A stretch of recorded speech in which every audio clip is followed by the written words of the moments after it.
welcome and thanks for tuning in to Allied Health Mentors. My name's Eddie and today I wanted to show you guys my mobile phlebotomy kit. Now if you remember a few videos back, I had talked about my mobile phlebotomy website, and this is because I'm starting a mobile phlebotomy business or service. This is something that's very new, very part-time, very side hustle. I want to see if I can break into the mobile phlebotomy business in my area and grow something for myself. Maybe one day I don't have to work a 9-to-5 full-time. Maybe I can be a business entrepreneur in mobile phlebotomy, and so that's what I'm trying to grow. I want to share what I've learned with you guys, and the first thing that I learned is how to put a mobile phlebotomy kit together. And so I have this here to show you guys. It's a Craftsman toolbox that I use as my mobile phlebotomy kit. Hopefully it inspires you. Maybe you're just getting started out, or maybe you already have a kit and you want to upgrade. I'm not saying this is the best, I'm just saying this is what I use and it works. But share with me what you use. If you're a mobile phlebotomist out there, show me it. Show me it in Instagram or on Facebook or on YouTube at Allied Health Mentors. Everywhere. Make sure you like, share, and subscribe because it really helps out the channel and I can bring more content out to you guys about allied health professions. Now I know a lot of my videos have been about mobile phlebotomy or phlebotomy in general, but it's because I'm a phlebotomist. I have more content coming out soon about other allied health professionals, so stick around for that. And you only know about it if you subscribe because you're gonna get those notifications. So I really appreciate it, guys. Let's get into it. Alright guys, so this is my mobile phlebotomy kit. It's just a Craftsman toolbox that I picked up at Lowe's.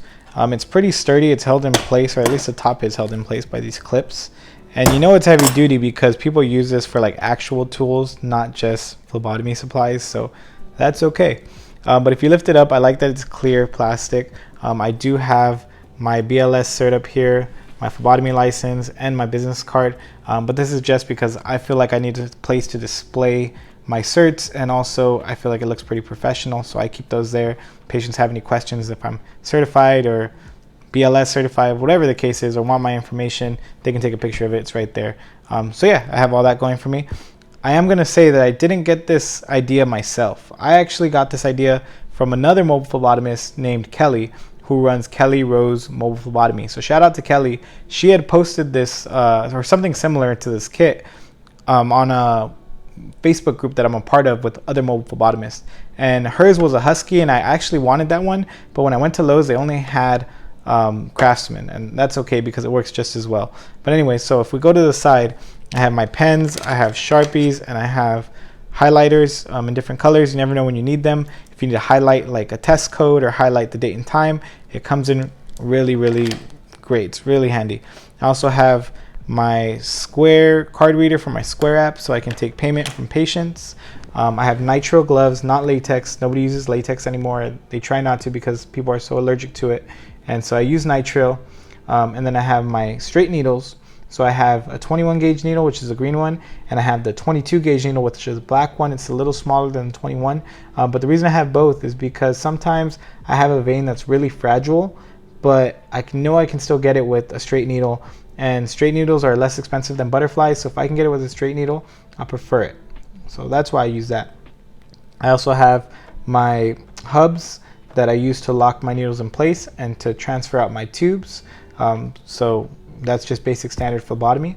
I have my tourniquets, non-latex tourniquets, which I use on every patient, and they're one-time use, guys. Don't reuse your tourniquets. Don't be that guy. If we come here, I have my butterflies. I do have 23 gauge butterflies, and I have that's 23. I know I have a 21 in here, a 21 gauge butterfly. So the reason I have both is that, of course, if someone's a hard stick, I'm going to use a 23, or a pediatric, I'm probably going to use a 23. But every now and then I have a really good vein. I just have a lot of tubes to draw. So if I have 15 tubes to draw, I much rather use the 21 gauge butterfly because I don't have to have so much friction and so much motion at the needle itself. I can just use the tubing system and it comes out smoother. The patient doesn't feel it, and I kind of create distance between me and the patient, which is nice when you're in someone's face that long for that many tubes. So that's what I do. But yeah, butterflies are a little more expensive though, so up to you if you want to spend the money. If we come over here, I do have my gauze, my 2x2 gauze. I also have my isopropyl alcohol, 70%. These are just alcohol swabs. Very basic stuff. I use Coban most of the time. So Coban, Coflex, whatever you want to call it, It doesn't stick to skin, it doesn't stick to hair. So I use this for all my patients, and patients really appreciate it when they see it. But if I can't use Coban or Coflex, I do have a roll of paper tape. I haven't even used it yet because I haven't needed to. So that's what I use when it comes to bandaging my patients. If we come over here, I also have some bandages just in case. Like I said, I use Coflex and gauze, but bandages are also nice if I have like a finger stick or something. So who knows whenever I need to use that, but I have it just in case. Over here I have wet ones, which are just wipes in case I need to clean something off. I have hand sanitizer also to clean my hands. Pandemic or no pandemic, we need hand sanitizer. So I was able to get both of these at Target, and I refill up on them when I need to. Another thing I keep with me are these are chucks, or I call them chucks.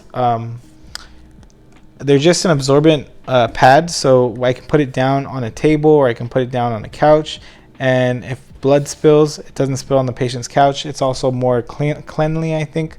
It just, for appearance, it looks nice. It shows that I care about cleanliness and that I'm, professional. So I use that. So yeah, I keep them in here. I usually have more than just two, but I've drawn a couple people lately, so I haven't refilled. Down in here, I also have business cards.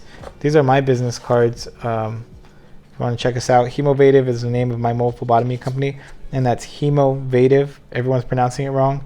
I should probably rebrand later on, but Hemovative.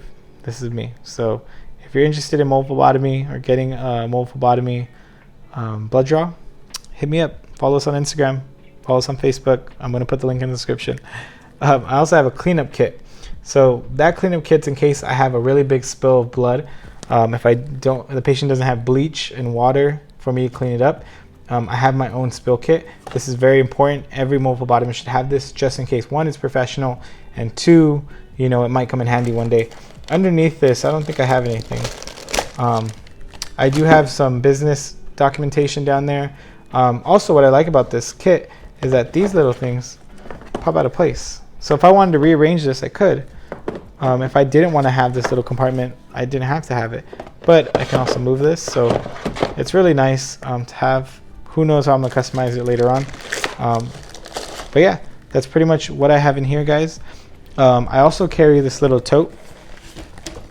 So this is just a little biohazard tote that I would put specimens in. I usually put my tube rack in there, and then depending on the draw, I'll get the correct tubes I need. So these are just some extra tubes I had for my last draw. And then also inside of the in this, I'll put my sharps containers.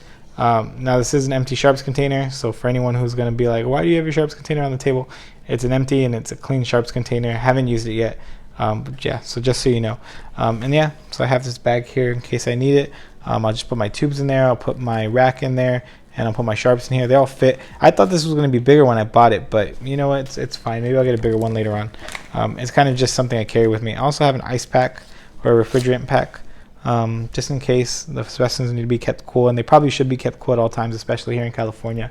It's always hot here. So that's that, guys. That's my kit. I know this video is kind of short or normal, but I wanted to show you guys my kit so that you have an idea of what you can use. I hope this was helpful. I hope it was inspiring. If you have any questions, leave them in the comments. Don't forget to like, share, and subscribe. If you have any ideas for future videos, let me know. And I do have more updated content coming up where I interview other allied health professionals. So make sure you subscribe so you keep up to date with that, and you'll know when those videos come out. I really appreciate it, guys. This is my mobile phlebotomy kit. Thanks again. Have a good night. Bye.